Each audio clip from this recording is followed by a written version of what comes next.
Les ultra-riches, les milliardaires qui contrôlent les médias et le gouvernement ne veulent pas que vous voyez cette vidéo. C'est pas une théorie du complot, vous allez savoir pourquoi dans un instant. Mais d'abord, vous devez comprendre ce qu'est le moment Templeton. Je ne vais pas vous enfumer avec des détails techniques et des mots compliqués. Ça, c'est ce que font les banquiers pour nous manipuler.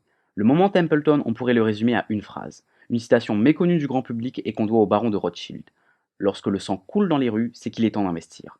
Derrière cette déclaration très dure, il y a l'origine de la fortune de plus de la moitié des milliardaires de ce monde. La fortune de financiers comme Warren Buffett, 82 milliards, Ray Dalio, 18 milliards, ou encore Carl Icahn, 19 milliards. Mais aussi des personnes comme Bernard Arnault ou Vincent Bolloré en France. Toutes ces personnes doivent leur fortune en grande partie au moment Templeton. Mais ces moments sont extrêmement rares. Et le prochain est arrivé au moment même où je vous parle. La dernière fois qu'il a eu lieu, c'était au crépuscule de la grande crise financière de 2008-2009. Début 2009, sans que le peuple s'en rende compte, sans que les médias en parlent, une opportunité unique a eu lieu. Après s'être effondré avec la crise qui a causé plus de 40 millions de chômeurs dans le monde, les cours de bourse sont remontés en flèche lors du moment Templeton. Entre 2009 et 2013, les cours de bourse ont progressé de 142%. Et des sociétés comme la Las Vegas Sands Company ont vu leur cours de bourse passer de 2,28 dollars par action à 67,41 dollars, soit une augmentation de 3000%. Ce qui veut dire que 1000 euros simplement investis vous aurez rapporté 30 000 euros, sans travailler. Et des actions comme ça, il y en a eu des dizaines. Lors de ce moment Templeton, le milliardaire John Paulson a gagné 2,3 milliards. Le financier James Simon a encaissé 2,5 milliards. Et le spéculateur Steve Cohen a généré 1,4 milliard. Ça, c'est des exemples extrêmes. Mais curieusement, il y a eu aussi des centaines d'anonymes, des gens comme vous et moi, qui ont gagné 46 761 euros, 71 201 euros et même 560 571 euros en l'espace de quelques années sans travailler. Et en prenant un risque très limité. Pas parce qu'ils sont plus intelligents que les autres ou qu'ils ont des diplômes particuliers, non, juste parce qu'ils n'ont pas écouté les médias et qu'ils ont compris qu'on était en présence d'un moment Templeton. Le concept du moment Templeton, on le doit à un investisseur mystérieux appelé John Templeton qui a vécu de 1912 à 2008. Cet homme, qui n'est parti de rien, a accumulé au cours de sa vie une fortune de plus de 13 milliards de dollars en faisant une seule chose, en attendant un seul moment. Un moment rare qui arrive tous les 10, 15 ou 20 ans. En général plus 20 ans que 10 ans. Cet événement, ce sont les guerres, les crises et les cracks financiers. Lors de ces moments, quand tout le monde panique, quand les actions et les sociétés ne valent plus rien, lui, il achète. La première fois qu'il l'a fait, c'était en 1939, au moment où l'Allemagne nazie envahissait la Pologne et que la Deuxième Guerre mondiale éclatait pour faire plus de 40 millions de morts. À ce moment précis, John Templeton a investi 10 000 dollars pour acheter 100 actions de toutes les sociétés dont le cours était inférieur à 1 dollar. Puis, il ne fait rien d'autre que d'attendre. Il attend, car il sait que tôt ou tard, les cours de bourse remontent. Et quand le cours de bourse remonte, les actions qu'il a achetées pour une bouchée de pain valent désormais des fortunes. Vous avez un doute? Regardez le cours du Dow Jones, le principal indicateur boursier américain depuis 1905. Malgré toutes les crises, malgré les paniques et malgré les guerres, le cours de bourse finit par augmenter. Et au lendemain de chaque crack, il y a une fenêtre de tir très courte, un moment très rare, une opportunité unique dans une vie d'acheter des actions ou des titres pour presque rien. Puis, vous n'avez qu'à attendre pour gagner des fortunes, potentiellement des millions, sans avoir à travailler ou à lever le petit doigt. Le tout est d'arriver au bon moment. Et ce moment est arrivé pour vous. Avant le 24 avril 2019 à 23h59, vous avez cette fenêtre de tir unique pour prendre votre revanche, pour gagner votre liberté financière et pour enfin vivre selon vos conditions. Ce moment Templeton va avoir lieu sur un marché très particulier. Pas sur la bourse classique ou sur le CAC 40, non. Sur un marché particulier dont je vais vous révéler le nom dans un instant. Mais avant cela, je vais vous montrer un autre exemple du moment Templeton. Prenons un exemple de la bulle Internet sur le Nasdaq. Le Nasdaq est l'indice sur lequel sont cotées les sociétés technologiques américaines comme Microsoft, Google, Apple, Amazon. En 2001, la bulle Internet éclate et les actions s'effondrent. Au moment où les actions sont au plus bas, il y a un moment Templeton qui se présente. Il peut durer quelques jours, quelques semaines, mais presque jamais quelques mois. C'est très rapide. Si vous le ratez, c'est trop tard. Vous n'avez pas le droit à une deuxième chance. Si en 2001, vous aviez investi 1000 euros dans le Nasdaq, vous aurez 7849 euros aujourd'hui. Mais si vous aviez choisi les bonnes sociétés comme Apple, Google ou Amazon, vous auriez gagné 181 800,21 euros avec Apple, 116 265,99 euros avec Amazon, 24 577,73 euros avec Google. Et je ne vous parle pas ici de placements spéculatifs. Je vous parle de miser sur des sociétés solides. Et on observe la même courbe en 2009, ou encore après la célèbre crise de 1929, la crise de 1987 ou encore la crise asiatique de 1997. C'est toujours le même schéma qui se répète. Comme l'ont montré des prix Nobel d'économie comme Robert Shiller, ce schéma est inséparable de l'histoire du capitalisme. Et au cœur de ce schéma, vous avez le moment Templeton. C'est là que tout se passe. C'est là que les fortunes se font. C'est là que les inégalités se creusent. Maintenant, vous devez vous demander, si c'est si évident, pourquoi les journaux et les médias n'en parlent pas? Pour deux raisons. La première raison, c'est qu'ils ne comprennent pas vraiment de quoi ils parlent. Ils sont juste payés pour raconter ce qu'on leur demande de dire. La deuxième raison est plus complexe. Il faut se demander pour qui bossent les médias, qui les paie. Vous savez probablement que 9 milliardaires se partagent la totalité des médias français. Et à quel moment ces milliardaires gagnent leur fortune? Vous connaissez la réponse. Les moments Templeton. Donc la dernière chose qu'ils voudraient, c'est que des clampins comme vous et moi se pointent pour profiter de cette opportunité en même temps qu'eux. Les médias vous disent toujours d'investir ici. Et quand on est là, ils sont soudainement très silencieux. Coïncidence? Je ne crois pas. Et c'est pour cette raison que les médias ne parlent pas du moment Templeton qui est en train de se passer sous nos yeux en ce moment. Ils veulent que vous ratiez cette opportunité de gagner 23 653 euros, 76 138 euros ou même 253 709 euros sur ce marché bien particulier. Un marché pas comme les autres. Ce marché a subi une chute phénoménale de plus de 80%, de nombreuses sociétés ont fait faillite et la plupart des spéculateurs ont perdu leur mise. Mais ce marché est aussi un des marchés les plus importants et les plus stratégiques du XXIe siècle. Et sur ce marché, au moment où je vous parle, les grands investisseurs et des banques comme Goldman Sachs ou JP Morgan sont en train d'arriver pour profiter du moment Templeton. Ce marché, peut-être que vous l'avez reconnu, c'est celui du Bitcoin et des crypto-monnaies.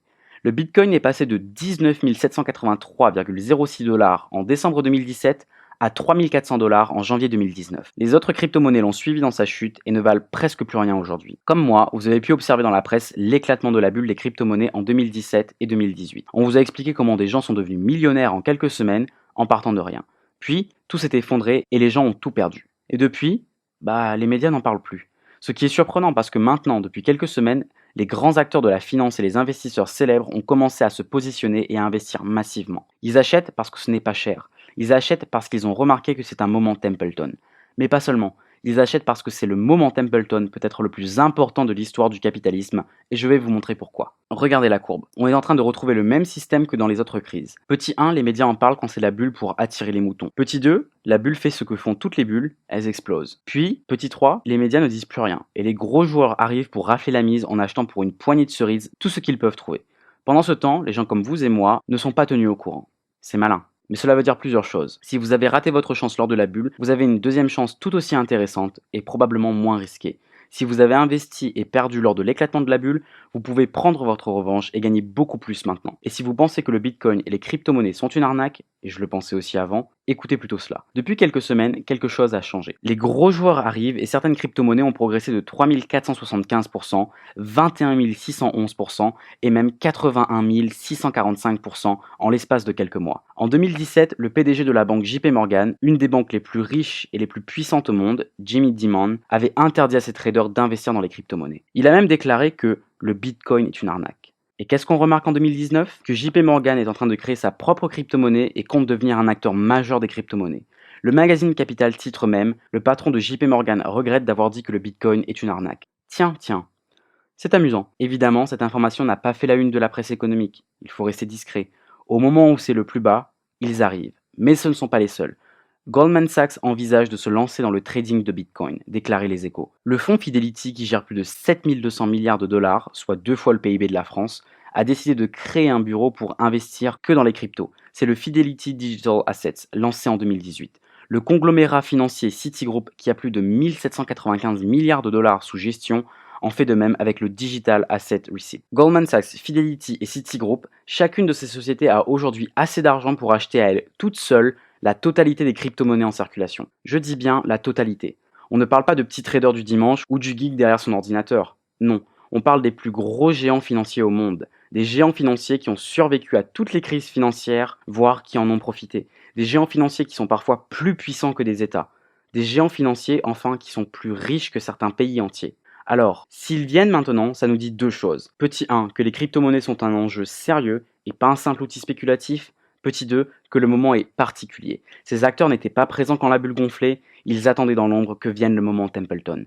Et il est maintenant arrivé. Il se passe quelque chose d'important. D'après le très sérieux magazine Business Insider, la bourse de New York, le NYSE, a passé un accord avec Microsoft pour développer l'achat et la vente de crypto sur sa plateforme. C'est énorme.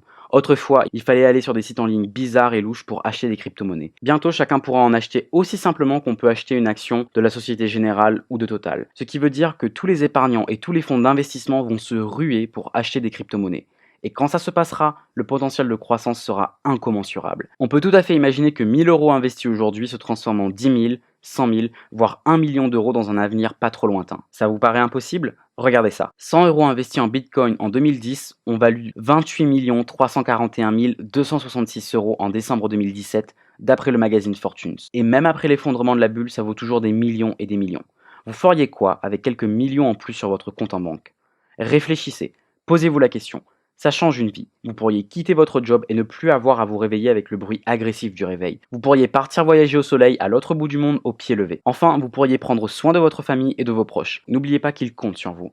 Et encore une fois, si ça vous paraît risqué ou douteux, demandez-vous, est-ce que des institutions financières comme Goldman Sachs, Deutsche Bank ou Credit Suisse s'y investiraient si ce n'était pas quelque chose de sérieux? Je pense qu'ils y vont parce qu'ils savent que ça ne peut qu'augmenter. Pourquoi? Parce qu'au moment où je fais cette vidéo, la valeur de toutes les monnaies crypto dans le monde réuni, et je dis bien réuni, c'est autour de 130 milliards de dollars. Ça veut dire que si une personne veut acheter tous les bitcoins et toutes les autres monnaies pour tout posséder à 100%, ça lui coûterait théoriquement 130 milliards. Ça peut paraître énorme, sauf que 130 milliards, c'est à peine le tiers de la valeur de Facebook et moins d'un cinquième de la valeur de Google. Je suis en train de vous démontrer que les monnaies et les technologies qui sont le socle probable de l'économie du 21e siècle, toutes réunies, valent moins qu'une seule entreprise.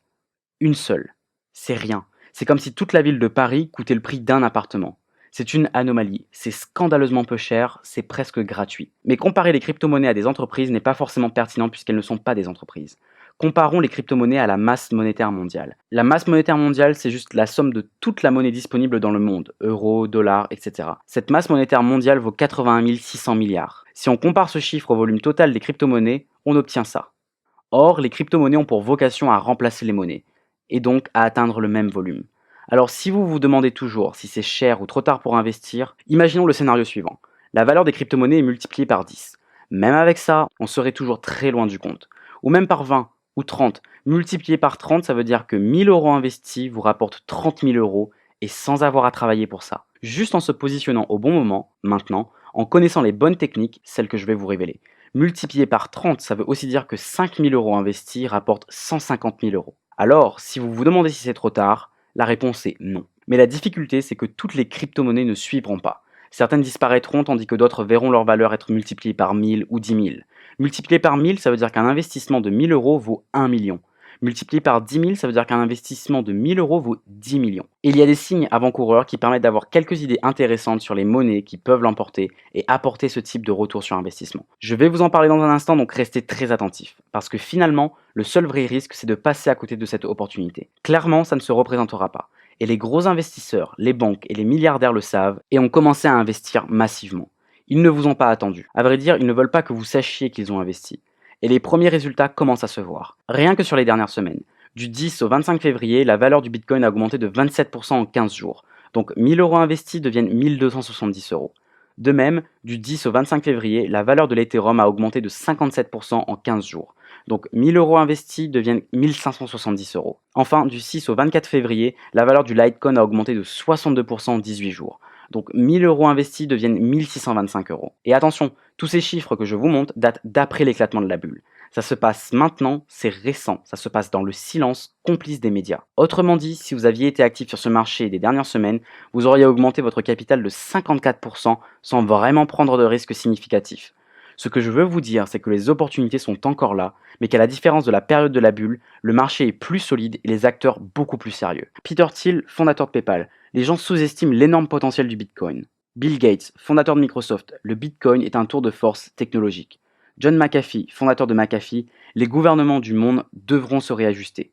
Richard Branson, fondateur de Virgin, il y a une grosse industrie autour du Bitcoin. J'y crois aussi parce que Bill Gates y croit, parce que Richard Branson y croit, parce que l'expert en cybersécurité John McAfee y croit, parce que Peter Thiel, le cofondateur de PayPal, y croit. Et Wall Street va arriver en masse dans un instant. Et le même schéma va se reproduire. Les cours vont décoller puis monter extrêmement rapidement. Et ce sera toujours les mêmes qui gagneront.